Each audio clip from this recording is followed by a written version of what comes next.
to begin. Hey, what is up, guys, and welcome back to another episode of the Social Primate Podcast. We have my guest, Janette Villafaña. She is an award-winning multimedia journalist for L.A Taco. Thank you for making the time. No, thank you for inviting me and for giving me the platform to, speak on some of the stuff we're going to be talking about today. Yeah, well, look, first and foremost, I started coming across your work sometime last year. I think it was just you were doing reports on like just food vendors, kind of like the updates on what's going on with the city and just how they relate to each other. And over the last couple of months, you're a face for L.A Taco at this point, and I think that's really cool because L.A Taco is one of those independent media outlets that just popped out just a few years ago, and it's been doing pretty good on itself, outside of people thinking it's just tacos. Right. It's way beyond tacos. Yeah. Of course, we want to highlight food, news, and culture in Los Angeles. We strive ourselves in like street level reporting and on the ground reporting and showcasing the best and sometimes the worst of LA, right? And that involves street vending sometimes, and kind of the issues that they're dealing with on a day-to-day basis. That's one of the important things. I mean, just to start off, I live in the city of Cudahy. And the last couple of months, we've been seeing this particular block called Patata, where it's been taking over street vendors, putting their stuff up, selling their food every weekend. Nobody's said anything about it yet. And it's been months at this point. And it's Patata Street, right? On Patata Street, yeah. On Cudahy or South, it's like borderline or something. They were actually part of one of the communities that was at one point, I want to say 2 years ago, removed from that spot because they were beautifying that location. And that was around the same time that Avenue 26 was raided and moved. And so a lot of vendors se fueron, to many places, but just like Avenue 26, some have come back to their original location. So I'm happy to hear that they're there and they're thriving. They're thriving. I follow them online and I'm I try and keep up with folk that I've interviewed in the past. Yeah, it's cool because, for sure there was an obstacle. I think at some point there was no fence near the railroad tracks. There was no fence, so they were setting up in the part where the rocks are and stuff. Yeah. So that was cool. But then the city came in. I don't know, maybe because it was like a hazard or something. It was dangerous because a train would pass behind them. They put the fence up, blocked them out. So technically you can no longer vend there. It was just sidewalks. But slowly la gente came out and they're like, no, we're still going to set up here, sell our food, do our thing. And now it's like a little community. So when you pass through, you have at least 20 vendors down the street on both sides. And you're like, dude, this is cool. Como a little marqueta. It's like a little marqueta, yeah. And there's something cool about that because it's communal. It's you're going to get some homemade food, and it's stuff that sometimes you go to a brick and mortar and they're closed at a certain time, like 8 p.m. And you're like, dude, I just got out of work. I want to get some pupusas or something. And affordable. Affordable and delicious. Exactly. And what better place than to go and get the vibe, people cooking, people making the money, trying to hustle up and stuff. And you're there just kind of in the outdoors, just enjoying it. There's something that connects you to that, especially being from that cultural background. But again, it's something that you don't really see in other places because there's a lot of pushback. And I know there's been issues with the no vending zones, especially in the Hollywood area, among other areas in the county. And I know that's some of the stuff that you've helped kind of cover and just kind of bring to the light. Yeah, currently there's actually a lawsuit that street vendors sued the city of Los Angeles for the no vending zones because they're essentially saying you can't set up in these super popular high traffic foot areas. And it's they're street vendors, just like any brick and mortar. They go to these areas that have a lot of people, they want to sell out their food. So they're saying that that's, unjust, especially I think it was SB 946 that legalized street vending in the state of California. So it's okay, why are you trying to remove us from where we've been for years? Yeah. But also where we're guaranteed to sell a certain amount, versus having to move from place to place and moving from place to place that you're not certain that you're going to sell out all of your food. Exactly. Yeah, because depending on the location, there's people going to see you. There's going to be foot traffic, so on and so forth. And the product that you're taking doesn't necessarily have that long shelf life. Right. You kind of have to get rid of your product. That same day, yeah, especially when it comes to food, vendors buy their mercancía. If they're selling on the weekend, they buy for the whole weekend. And, they got to make sure they sell it. It has to be thrown away. So, yeah, definitely. Where do you think you got this passion from to or inclined to kind of bring light to this issue? So at first I really was like, where does it come Yeah. from? I mean, besides like me, just as a journalist, I didn't always know I wanted to do this, but I knew I wanted to help my community and shine light to stories that maybe I didn't really see reflected on the news as much. And the street vending actually came, I just kind of fell into it. I had covered a tamalera that was being dubbed the Queen of Tamales in downtown LA during the pandemic. And she used to be a dishwasher, but the restaurant closed. And then the owner basically told her, if you want, you can set up in the front. Like, we're cool with you setting up. Because she started selling tamales and she kept getting raided by the health department. So her boss was like, just set up at our place. Like, we're only selling drinks, so you can add that as your advertising, like get your drinks and buy tamales. And you don't really see that. You don't really see brick and mortar businesses saying, hey, you can set up in front of my spot. Like, you hardly see that. You hear more of them fighting than them actually wanting to help. So that was big. And then after that, Jack Ross from Capital and Maine and myself decided to kind of dig deep into street vending. I had the question of like, that one story gave me the question of like, wait, so how are street vendors doing? Like, we're hearing about restaurants closing and how they're suffering. But how are the vendors doing? Like, LA is known for their vendor community. Like, you can't talk about LA without mentioning street vendors, period. Yeah.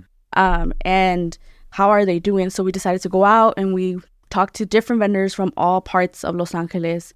And they were struggling. They were struggling heavily. They were talking about, like some businesses charging them rent to set up in front and being extorted, like once the pandemic came, they put the rent high up and said, okay, well, it's going to be more than $1,000 now to set up every day. And, vendors were getting their stuff confiscated, which happened prior to the pandemic, but more so during it. And then, that just kind of, after finding out about that and how they were struggling, that led me more into like figuring out like, okay, so what laws are in place to help them and how come there isn't a lot of vendors permitted. And besides the like journalist stuff, I definitely have a passion for it. My dad was a street vendor at one point in Mexico. He was a marisquero. I have tios who are still marisqueros and have their stands in Ensenada. I have family here and friends here who either they or their parents are street vendors. And I like love my community street vendors as well. Like, I have my elotero on call. Like, hey, why didn't you pass today? Like, So it's just something that was important to me in my community. And clearly that became clear to me as I was doing these reports that it was important for other community members as well outside of my own city, in Los Angeles, where it's larger. We're talking over 10,000 street vendors in Los Angeles. And I mean, all these people, all they're really trying to do is just make some money. They're trying to get by outside of their day jobs. Yeah. And I think one of the biggest misconceptions is that they just don't want to get their permits. But the reality is that it's expensive to get your permits and it's a long process. I mean, I've looked at the application. I've looked at it and I myself have been confused. As someone who knows Spanish and English and like looking at it and I'm like, damn, wait, what does this word mean? Like, so I can only imagine what that would feel like to somebody like my mom who maybe doesn't know English and she's looking at the application like, what the heck? And they provide them in Spanish too, but even then it's hard and the process is long. So no, I mean, it's difficult again, because you would think something as easy as like, hey, I have a passion for cooking. I make delicious food. Let me just go sell it to somebody. The concept sounds easy. Like, I'm just going to make food, sell it to somebody who wants it, make my money, boom. But then you start getting to like the politics and to the redlining and all this stuff. And you start realizing that it's actually a lot harder. And like you said, there's no real way to navigate through this system. Because from my understanding, at least anything that's federal or state, you have to go online, look through countless of forms, and then like, hey, look for form 27A. 27A, read that. Oh, now you got to look at form 23B. And it's like, dude, you're going through all this information that you would think it'd be more streamlined, or at least a guide that says, hey, go through this checklist to get your permits. And it's really hard. I mean, just there's a step. Like, it's not just, I feel like also people think when we talk about health permits that it's just like an application that you fill out and boom, in a couple of weeks you get your permit. And it's like, no, if you're a street vendor, you have to get a blueprint made of your cart. and that blueprint has to be approved by the health department. If they say no and they want you to change one tiny little thing, even just a wording, like let's say you're selling tacos, and because you have to list everything that you're putting in the cart, and you forget one thing, guess what? You have to do another blueprint. If they want you to change just one thing, you have to do another blueprint. The blueprints can cost anywhere from $700 to $1,000. So you gotta pay that money for, I guess, every edit per se. Unless you have someone, that can hook you up. But it's expensive, and that's just the blueprint. The applications are expensive as well. They do have programs that like help you, but again, we're talking about 10,000 street vendors, if not more. The 10,000 that have been recorded. We don't know the rest. So there's a lot more. Damn, you can't really count the vendors who are doing it. Sometimes you're walking down the street and you see a sign that says, "Oh, vendo conchas," and you're like, "Hey, let me call this lady," and she's just undercover with it. But exactly, that's not accounting for those type of sellers out there. But no, it's one of those things. Again, it's part of the culture. I grew up again here, Southeast LA, so it was a daily thing to see the fucking elotero or the frutero or something. Nowadays we have a panadero like driving like in this little truck. Yeah, I've seen them. I love them. Those are so cool. Like they're bringing fresh pan, warm pan to your door. Like that's wild. Yeah, that's cool. Who doesn't want to invest in that? Like what? Why isn't one of the biggest questions that vendors ask is like, why aren't city officials like wanting to work with us, and to kind of come to a medium? I think that's one of the things that also is not talked about, is that these politicians, these officials that are in the position to create change are making decisions on communities like street vending communities without including them in the conversation. They're not saying, okay, you want to set rules. Vendors aren't against rules. They're down to follow any rules. But sit down with them to figure out what those rules are going to look like. Don't just impose rules on them and say, figure it out. Yeah. That's just not how things work. That's when they get the pushback from the community, because they're just making decisions left and right without including no one. What would that look like, though? Like if, like community engagement, is that what will be needed to kind of drive for those changes? I think so. I think that the city officials really need to work with the community. And I'm talking specifically street vendors just as an example, but I think that when there's an issue, don't just like put a Band-Aid over it and like hope that it goes away by, let's say, setting regulations and stuff. No, work with the community, have an open forum, I don't know, where people can, discuss certain things, council meetings, but council meetings also, it's hard to get people out there to the council meetings because what time are they being held? People are nervous to talk in front of the public. So it's a little bit of everything, but I think that if they created some type of more like outreach, it would be a lot better. And just the decision making would be able to reflect what the community actually needs. Right. Yeah. Because I mean, you hear different cases where, sometimes outsiders come in to try to make regulations for communities that they're not involved in.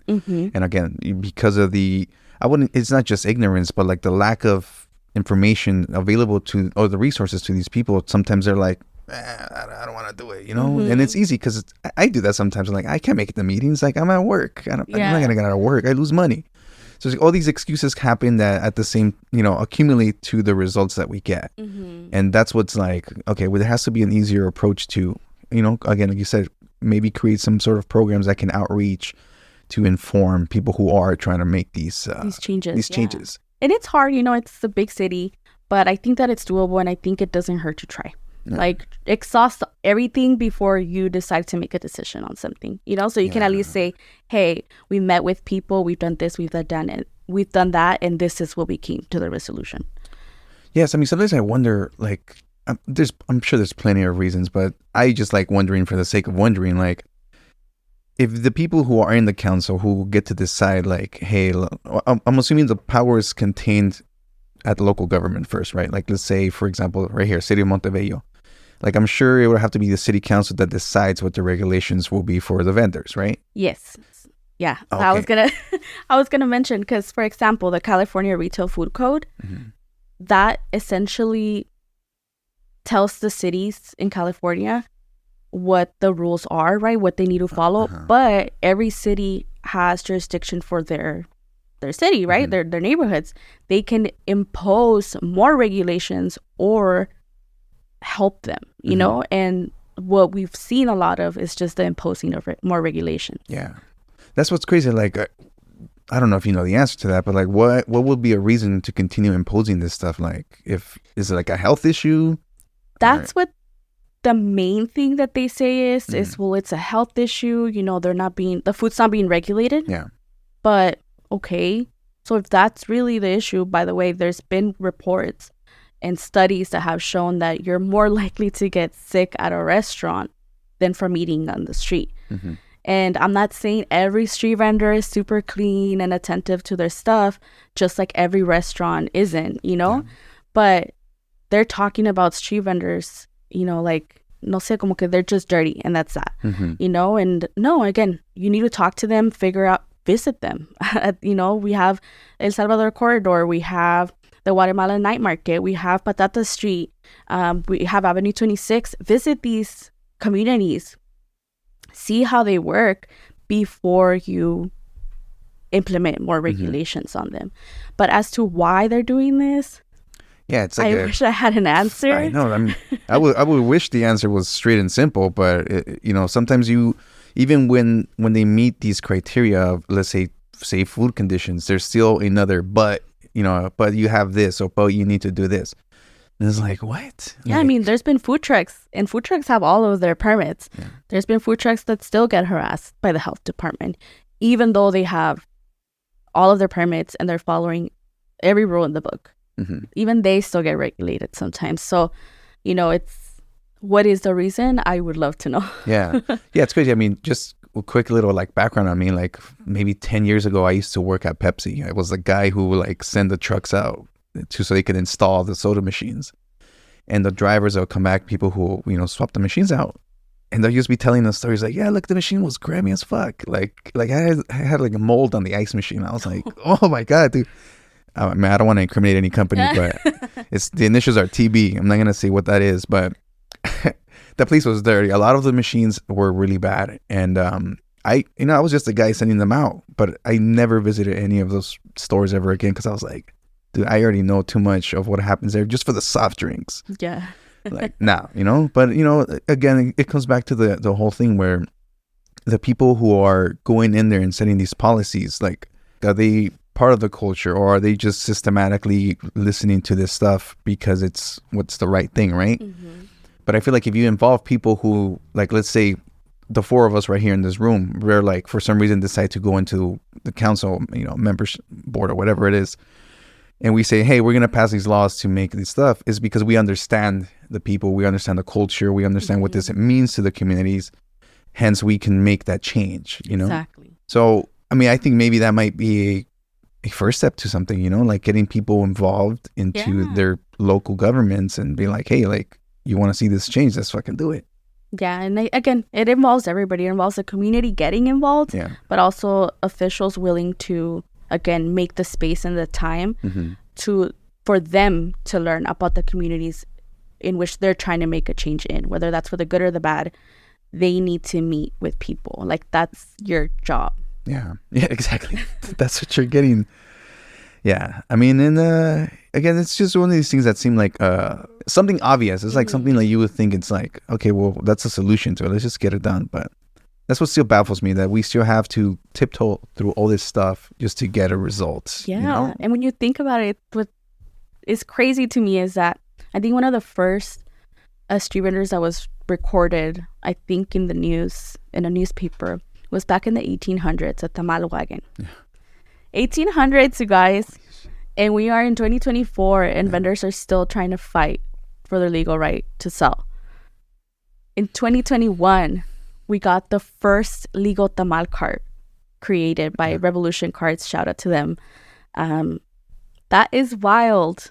Damn. And they will be able to tell you, like, they have a really great insight on like how hard it actually is to get a cart permitted, because they were going back and forth for years before that cart was actually approved. And now they've been able to give away a lot of these carts to tamaleros and tamaleras in LA, but they're a great source to talk about like how that permitting system works, because they've been through it. Yeah, they know the struggle, the challenges. Man, it's crazy. We've been, you know, all this time, again, 1800s to now, how we've just barely managed to scratch the surface on air quote progress, because I mean it's a step, but it's a very, very small step. Yeah, I don't want to knock down like either like the progress that has been made. It's super important, but of course everything has loopholes, and nothing is ever just like straightforward. Change is not straightforward. It has a lot of changing throughout, so it takes time. Yeah, I mean, and one of the things that you see along with that is just like the increase. I mean, because we have phones as well, we are able to capture these instances, but like just the harassment attacks sometimes on these vendors that they're legit just trying to make their money, trying to sell product. You don't have to buy it, but it's for some reason infuriating enough for people to start going up to them and trying to put them down, make fun of their livelihood. And it's like, dude, like this is other stuff that brick and mortar locations, you put up with the rude customer every now and then, but you don't have to feel like you're fearful for your own life. Yeah, exactly. And I tell people, because a lot, I get asked, or when I was reporting a lot on the attacks, people ask me like, do you see a rise? Do you see a rise? And yes, I do see a rise in attacks. But the reason why we're seeing a rise in attacks is also because people are now equipped with their phones. So they're recording them more, and we're seeing more of it. But this has been happening since street vending existed, people attacking them, robbing them. I've interviewed a vendor who was shot in the stomach while selling, and like these things have happened. It's just we're seeing more of it because now we have phones. And now if it's not the vendor recording, somebody's recording, So, yeah. Yeah. I mean, and it's one of those things that, again, they caught my attention a few months ago with Eden and with Alex Enamorado, and everything that was going on with the other individuals that up until recently they got incarcerated, the Justice 8. But you were seeing that there was somebody there who was trying to hold people accountable for the harassment, or just to kind of just show that we can come together and be like, hey, look, let's support these, and there'll be buyouts for the vendors and all this stuff. Again, supporting the people who are on the ground, just trying to make a livelihood. But you start seeing like, in their case, they got arrested. And now we're trying to figure out how we navigate through this whole process with them to try to bring light to their situation and to the stuff that they brought up to light through their platforms as well. And I know you've been on the ground, basically just covering everything since it started. And that was, I think, towards the end of December, I think, right? Yeah, it's December 14, I believe. So it's been a month. Fuck. Yeah. Yeah, so you've been doing the traveling, going back and forth up to Victorville just to kind of get the information.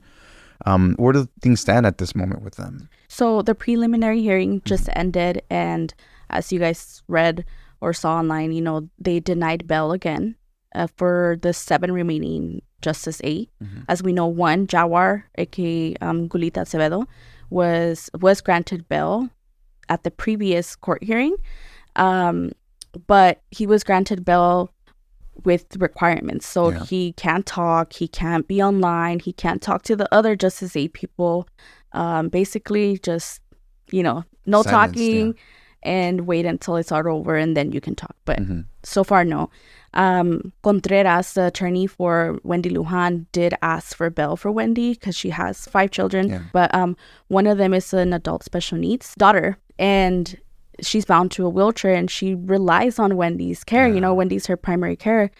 And the attorney was trying to fight for her to get out on bail, but the judge still said, in general, for all of them, that she didn't feel like she was protecting the community or the public if they let them out. So no bail for anybody. But at this next hearing, they will be able to, according to the attorneys, they'll be arraigned, and they'll be able to plead their new no guilty pleas and hopefully ask for a speedy trial. And then from what I hear, their attorneys are going to ask again to see if they can get bail. Again, a lot of this stuff, especially the bail, gets postponed to like the next day and the next day, which is unfortunate for the families. I mean, I've been there and talked to the families, and it's sad. Like I'm a journalist, but I'm not a robot. Like I have emotions, and I see people hurting, and I'm like, fuck, like that fucking sucks. Like what the hell, But obviously I remove all of that from my reporting. I just report the facts. But it's been tough on a lot of these families. Again, a lot of these folk that are incarcerated have families of their own and children of their own that they need to take care of, and they're the main providers of their families. Definitely nothing wrong with feeling compassion for people put in these positions, right? Especially unjust positions where you see that these systems are just holding them against, at this point, the rights that they have. And of course it's going to hurt. I think if you care, you're going to see that it hurts, and not just, be one of those trolls online that just like, yeah, they should stay in there. It's like, no, and they say that, and I promise you that if you were to ask them details about the case, they probably wouldn't be able to tell you. Yeah. Yet they're in the comment section. They're in the comment section. Yeah. Just which you're going to get no matter, I always say this, like, I'm used to it already. No matter if you write the happiest story or the saddest story or the most powerful story, there's always going to be haters in the comments. That's just a fact. No, I mean, and that's something especially for you're putting out, you're reporting, right? You're trying to be objective when you're reporting, right? Regardless of what you do, somebody's opinion is going to come in and just try to muddy it up, Yeah, people get crazy. I still remember the first story that I wrote when they got arrested. So when that whole week, they were the same person who was like messaging me the same message, like, I hope your house gets raided next, and blah, blah, blah, blah, blah, like, you're biased. And I don't even reply to any of that. And I've addressed it in my lives as well. Like, I'm reporting literally what's happening in the court, and this is why it's so important that the court allows, at the least, I don't care at this point if it's not L.A. Taco, but one media outlet to be able to record inside. Because yes, we're all relaying this information that we're hearing inside the court, but I think it's important for people to hear directly from the people that are talking, from the witnesses, from the judge, everybody, so they can come to their own conclusions. Again, we're relaying the information, but I think there's something powerful about being able to have a camera inside of that courtroom to broadcast it, no matter what publication it is, but as long as it's one, Yeah, and I thought, again, going back to a little bit to the beginning, that L.A. Taco was one of those outlets that was there independently, just covering that from early on, like early on, and it wasn't until later that you maybe start seeing a little bit like more independent news on it. You guys basically were on the ground from the beginning and kept everybody updated, so is that you mostly for the I'm solely the one, at L.A. Taco covering for them, for the Justice 8, for the Justice 8. Yeah, you see, so I mean, that takes a lot of effort already, and it's going to take this mental capacity that a lot of us are not going to fucking have, or have the patience to sit through and, again, objectively try to put all this information together. So everybody who's being a hater is being a hater for the sake of it. Yeah. It takes a lot of work. So again, respect for the fact that you were on there the whole time and you continue to do so. Otherwise, we'll always still be out in the darkness, for the most part. I know we had the attorneys, we had Dan Chambers last week on here. And of course, he can only give us his perspective on stuff, but it's always good to hear from somebody outside, the courtroom or the case itself, because at that point you can see the facts of what's being said, what people are rebutting, and then now you can actually take the information and give it to people. Exactly, because sometimes it could be like the game telephone. Like, you say one thing and then someone perceives it a different way, and then they share what they're perceiving to the next person, and then that's how the message changes, and then how false information is spread. But I mean, even in the term of context, I think the last article that I read that you published on there was saying, let me pull up my notes here. I think they were trying to hold some statements that Enamorado was saying in the use of the word we, like we are going to. This is one of the things that I saw that they had, you highlighted there, was that because of the way that the actions, I guess, that followed, or the context of the way it was said, it's incriminating, right? Because it's like, I can easily say like, oh, we're going to go to downtown right now in March.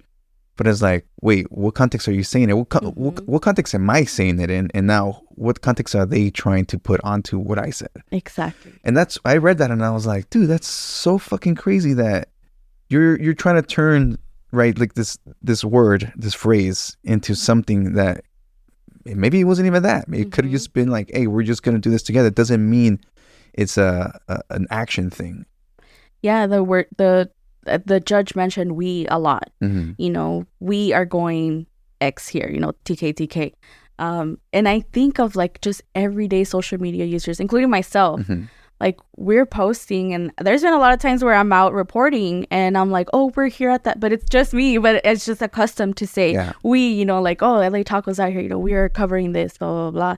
So I think it's a word that just easily comes out of us without second guessing, like, oh, one day this may be used against me. Right. And in their case, they were protesting and they're saying we. And from what the judge was saying, and my understanding of it was that the use of we are going to, when Enamorado is telling his followers where they're going to next, can be or falls under the charges of a conspiracy, which is wild to think, you know. That's a huge charge, again, based on that context. And it's like, what? And it's wild, and of course it's scaring people. I mean, there's advocates, like, even non-relating to street vending, there's protests all the time, you know. Shit gets crazy. Like, nobody says we're gonna go into a protest and cause mayhem. Peaceful protests don't usually start off like, you know, people fighting each other. It's usually something happens while the protest is going on, and then boom, you get in altercations between people. And that's kind of what happened in some of these instances that they're mentioning in court. And of course, they go into further detail and show videos and all of that. Yeah, I mean, and it goes to the whole thing again. It's just how many articles maybe that you've written or podcasts that I've recorded where, for whatever reason, certain words that we say are incriminating us, you know, just when they're taken out of context, and you know, if there is ever something that comes up. But it's like, you know, you're here just trying to like just, again, I can only know based on what I'm saying right now, but the context will be like, let me defend myself based on what I said, not what they're thinking it is. You know, that's, no matter where you go, that should be pretty common sense. You know, like, explain yourself first before I start making a fucking assumption of what it is that you're doing. Yeah, that assumptions get people into trouble all the time, even in just one-on-one conversations sometimes. You know. Yeah, and that's the attorneys were fighting that, the whole and it being linked to conspiracy, because they're like, well, there was no premeditated messages between them in the DMs that they have right now. Where they're saying, yes, like, let's get together and go fuck up this guy. Like, no, their messages were like, I don't even think they were like saying we're gonna meet up here or anything like that. It was mainly Enamorado in his videos saying while he's there, like, oh, hey, we're here, you know. So that's why the attorneys were like, but is it conspiracy? They didn't really premeditate anything. And even if they did organize, let's say, the protests, who doesn't organize protests? Like, in order for it to be a successful protest, I'm assuming there has to be some type of organization, calling of like maybe like organizations that want to join and things like that. That's not illegal. Exactly. Yeah, exactly. It's not illegal, and it shouldn't be put to use against you, you know, or at least one of those reasons not to be put against you. Because again, you have the right to, you know, protest, to congregate together, you know. Yeah, it may be illegal in some instances, but you still have the right to organize. Like, there's no reason why that should be limited. Yeah, and I did want to mention, I did write down a few notes for that question, you know, that is one of the biggest questions that the general public is asking or having. And at the courthouse, when they have their, como se dice, their updates at the end of the court, the attorneys, like, people will ask, you know, like, what does this mean for future protests and organizations of protests? You know, like, do we have to watch what we say? Do we just not use the word we anymore? There's all these legal repercussions that comes out of this kind of stuff. Yeah, and, you know, like, I don't have the answer for that. But you know, it all comes down to, like, okay, so activists are also asking, like, are they going to tell us how to protest? And I don't know if you guys remember, but like, when the Black Lives Matter protests were happening, that question was being asked too, like, what is the right way to protest? Because apparently some people didn't like how some of the protests were going. This is the same thing here. Just because you don't like it doesn't make it illegal. And of course, there's a lot of details that go into it, but you know, they're asking, like, are there going to be restrictions or rules that we need to follow? And if so, what are those going to be like after this? Yeah, I mean, it's because, but the thing that people got to remember when there's any legal proceedings or cases like this is that they're always going to set precedents for future things. Like, you know, if they review this thing and they say, okay, well, this outcome is going to provide this solution for us, then we're going to apply this outcome to all these same cases until something comes along and fights it. You know, now you say, if we say these words in conjunction with the context of it, then you're going to be charged for conspiracy. It's like, shit. Now anybody who falls into the category is going to be considered somebody that can be charged for that. And it's like, and that's how people feel right now. Yeah. You know, like, how can you not feel like that? Just, even if you're just lightly informed on the case, you're like, damn, have I been to a protest lately? Like, did I say something, that I shouldn't have? Yeah. But people are, kind of, it is your First Amendment right to be able to protest. Yeah, I mean, the thing is that once you start thinking that way, it already starts limiting your ability to provide information off to the people. You get scared, and that's how usually these systems scare anybody out of it, just by putting you into this position where you feel like they're watching you. And, this happens many times, just we had MLK Day just a few days or yesterday, Yeah, yesterday. Same thing, you're put in this position where you have a voice, and then you start getting, the freaking Big Brother looking in. You start seeing all these things happening that, start going against you. And, they find a way to silence you. Or they can use against you. Or they can use against you. And that happened pretty often. There was a lot of incriminating stuff that came out just to kind of spoil the message, right? Spoil the message. And that's what we see now. That's why we're still seeing a lot of like, they should stay in there. Like, this person is this way. They did this to this person. It's like, okay, I mean, we can take a look at that and still have a conversation on those aspects of the individual. But what is a bigger picture that we're seeing here? Like, what is this really impacting? Like, it goes outside of just what this individual's actions were at that one point. But the whole case is activism, like the whole part of being silenced. Like, that's the bigger issue. I tell people, I'm sorry, I didn't No, it's okay. I tell people, you may not see, maybe somebody that's sitting at home right now may not think that this impacts them at this moment, but depending on where this case goes, and even if they're set free and everything is resolved, it still can impact you, because what is going to happen moving forward? Like, I have that question as a journalist and just as a citizen here on earth, like, I have that question, like, what is going to happen moving forward? Are there going to be more restrictions on protesting, and what does that look like? And if there is, like, that's a pretty big change for the fact, that somebody's going to sit down and say there is going to be regulations on how you can and cannot protest, or you're going to be held accountable.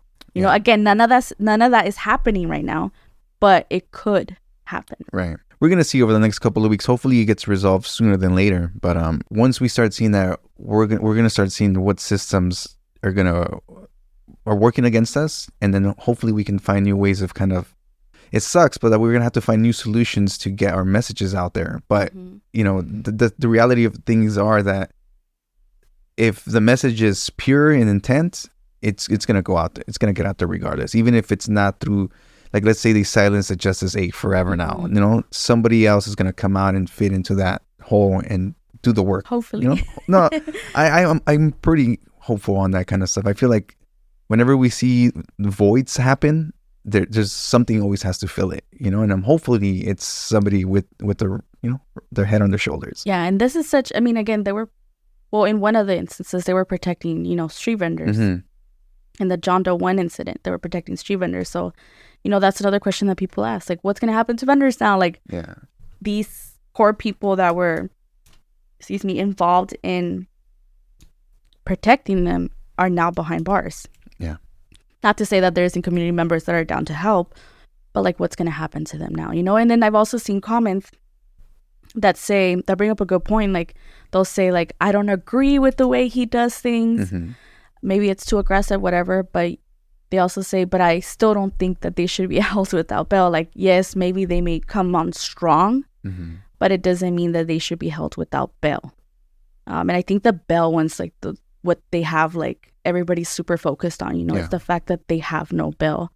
I don't know if you follow Mr. Checkpoint, but even he made a video recently about another case, totally different to this, in which I believe it was a sex offender. I may be wrong. Yeah. Who the same day that they had court last week was basically given bail. And it's like, so activists are a danger to the public. Yeah. But a rapist, murderer, X, Y, and Z can get off on bail. Is not. Yeah. Is allowed to roam. Make it make sense. Even if, let's just hypothetically say, even if they were wrong in everything that they did, what they did is not as big as murdering somebody or murdering somebody, or, like, I don't want to say trigger words or anything like that, but, or anything like that. Yeah. So why are they being held without bail? Besides what they tell us, which is, that they're a danger to the public. Yeah. Yeah, I mean, these are things that are still. It's like a cycle. We see these cycles happen. And one of the last podcasts that I had here with Roberto Camacho, out from San Diego, he was seeing similar things. It's like there's these cycles that we see that keep happening. And unless I don't even think it's an unless, because we still haven't really found a solution to try to get the outcomes we want, because we have to fight for it. They're not just being given to us. Like, we've been having to fucking put up the fight. Yeah. Look at where we're at right now, Yeah, exactly. We got fucking the Justice 8 in there for, again, charges that when you compare it to the other extreme stuff that can actually happen, that the humans are capable of doing, the harm on others, they're being held incarcerated. And they're let out free. Like, it's crazy. Like, just as not as a reporter, but just as a human, like, watching this unfold, like, it's crazy to me. And I think one of the Carrasco's attorney, he's super passionate. He mentions all of this, in the courtroom. Like, he's like, I've represented murderers that are out on bail, and they're given bail, they're granted bail. So why aren't they granted bail? It doesn't make sense.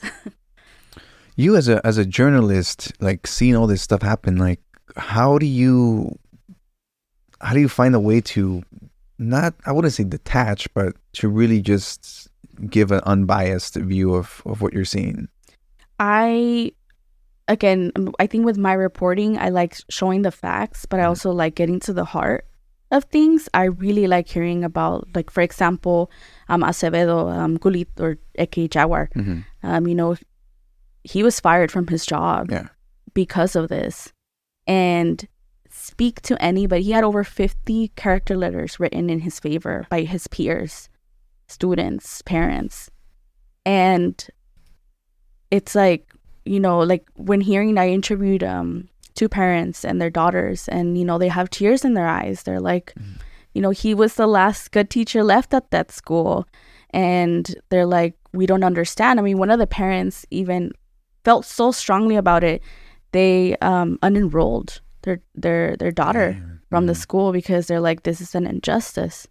Just, again, reporting the facts. If you see my reporting, I like to be descriptive. I like to show you kind of like if you were there in the courtroom, like when I mentioned, like, hearing from Enamorado for the first time, and him yelling, this wouldn't have happened if we hadn't sued Fontana, which, by the way, happened weeks before they got arrested. And all of that, just including the facts, no matter what my emotions are, it's not an op-ed where I can just fully tell my feelings. It's reporting. It's what do people want to be informed about. And in this case, it's what's happening inside of the courtroom, because not everyone has access to that. And people are really like, what's happening? So just giving a breakdown of what happens in the reporting, and then also making sure that we don't lose the humanizing of these folk. Because I feel like when people get arrested, it's very much like they're a subject, or there's something people are talking about. But, like, they're humans. They're humans, and they have families. I think of, again, Jaguar. His dad, till this day, shows up to court with his high school letter jacket. The jacket. And somebody on Twitter actually retweeted that specific little description that I gave, and they were saying, that resonated with them, like how our families and parents try to humanize us when the world is basically saying, no, like, you're guilty, you're a subject, not so much a human. But yeah, again, I'm not trying to veer out from the conversation, but going back to, like, just how do I keep it not biased? It's just sticking to the facts, and then also capturing the emotions that are happening, like being real about it, and letting people express themselves when I'm interviewing them. A lot of the times that requires hearing things off the record that don't necessarily have to go in your story, but that's because you're holding space for somebody who's going through something hard. As a reporter, that's a big priority for me. And some people may look at that and be like, oh, are you being biased? No, I'm a human, and I understand that this person's going through a really rough time, and they need the space to desahogarse, and then they can clearly answer my questions. But you don't just approach somebody and are like, tell me how you're feeling, and just give you a robotic answer, like it's a superficial answer, I would say. But yeah, as far as, like, just making sure that I don't include my own personal opinions in it, just stick to the facts. Like, I think any good journalist will tell you they stick to the facts. Yeah. They don't, whatever opinion they may have, like that doesn't even come until after everything is written and submitted and published, and you have that moment to actually reprocess everything, but as a human, not as a reporter, you know? Yeah. But yeah. You give people the ability to feel themselves or what you're writing, you know. And there's one thing that I got from the last article that you read or that you wrote. Like I was reading through it, and I was able to feel my own emotions for what I was reading rather than being told what I should feel. So I was able to like read it and feel angry at the moments where the part where you were saying about the use of we, like as a we are. And there was another quote that you said that I thought I saved here, and I obviously didn't. But I think you had quoted something in regards to the fabric of society. Something, what was it? I know what you're talking about. Yeah, something along the words that if we allow these type of groups to exist, it tears the fabrics of society. Something along the words like that. Something along those lines. And that in itself infuriated me, because I was like, there's so many other examples you can use that if we continue will rip the fabrics of society, like police corruption, the inequality that we're seeing, injustice. Like those are real things. But you're saying this about a couple of individuals who are just trying to hold people accountable, and you're saying that they're going to tear the fabric of society if you allow these type of groups to exist. And I just fucking slapped my forehead, and I was like, bro, you gotta be kidding. Yeah, you should see the people in the courtroom. I mean, they compose themselves because you have to, otherwise you get kicked out. But, you see them shaking their head like, what the fuck? Like, what are you talking about? And, the activists themselves, too, obviously they can't talk, but they react to what they're being accused of. And when they're hearing things that they're being accused of, they're like, that's not how it went down, But again, they're showing videos and all of this, but it's videos that are public to the public, videos that they've posted. Damn, man, it's been a roller coaster of a ride. I mean, at this point, when are you gonna go back up there? Like, so Jaguar has court tomorrow. I unfortunately won't be able to attend, but for anybody who does, Jaguar, again, he's gonna be having court separate from the Justice 8. So I'm trying to stay on top of both, because Jaguar's story in and of itself really interests me, basically because he was a teacher and he got fired, and there's just a lot there that needs to be unpacked. And then for the Justice 8, court resumes Friday. So I'll be back this Friday at 8 a.m. in Victorville. And we'll see how long the court hearing takes. Sometimes it's short, sometimes, or the majority of the time, runs through 4:30 or 5 p.m. when the court closes, basically. Well, I mean, hopefully there's a resolution, a positive one. But again, thank you for everything you've been doing on the ground, and just in general, just trying to bring, just information, education, and just awareness to these issues that really do affect us, whether we think about it or not, But if people want to get more information about you, your work, and just follow you in general, where can people find you? Yeah, so any of my work you can find on LATaco.com. As far as social media, you can find me on IG under _Janette, so JANETTE_V as in Victor. And then on Twitter, my name, Janette __V. And it's the same picture as IG, so it's easy to find. You'll be like, I match it. Yeah. Right. But usually IG is where I'm most active, involved, like posting my articles, but also doing videos to follow my articles for those, just to make it more accessible for everybody. Yeah. One final question. In terms of like, I guess the future stuff you're going to be doing, like, how do you get your articles? Do you just come across, like, you find stuff online and you're like, I want to dig into this, or? Yes and no. Yes, for the majority part, yes, online, like social media. Everybody posts everything on social media, so we find a lot of stories through there. Also, just connecting with people. I keep in touch with a lot of the folk that I've interviewed in the past, and sometimes it has nothing to do, like it could have been somebody that I featured, like featured their business or something, and then they'll hit me up like months later, like, oh hey, I heard my local street vendor got attacked or something. There's a story right there. Okay. Just keeping in touch with folk. And then through the street vending community, I've met so many vendors, and they themselves like me llaman, or they'll text me if something goes down. Cool. So I always tell people like that I interview, aquí estamos para servirles. Like, as journalists, as reporters, we're here to serve the community and inform you. And like, if something goes down, like, reach out to us. I can't promise that we'll be able to cover everything, but if we can, we'll surely pass that along to somebody who can, you know? Oh, yeah. But that's cool. I mean, you guys are powered by the community, by la gente. yeah, you know? I always tell people we're nothing without the community, without the community support, and without them being so open with us and allowing us to share a bit of their life with people, you know? Like, that's a privilege that I do not take lightly. Like, I take it super to heart and like want to make sure that I don't fuck up, you know? Yeah. You do right by them. Yeah. Well, you know? No, well, again, thank you so much for making the time, Janet. It was awesome, and I hope people follow you. They keep up to date, and for sure, I'm gonna stay up to date on just the progression of this case and anything else you do in the future. Thank you again for the platform, and just to remind everybody, families are still asking for funds, and they're still raising funds, so you can find those. I have them on my IG. If you want, there's like a link in my bio that has all the information for the Justice 8, including their fundraisers. In case anybody wants to donate, I know that they are still raising funds because it's expensive. Yeah, but thank you. Of course. No, well, thank you again. And we'll see you guys next time. Good night.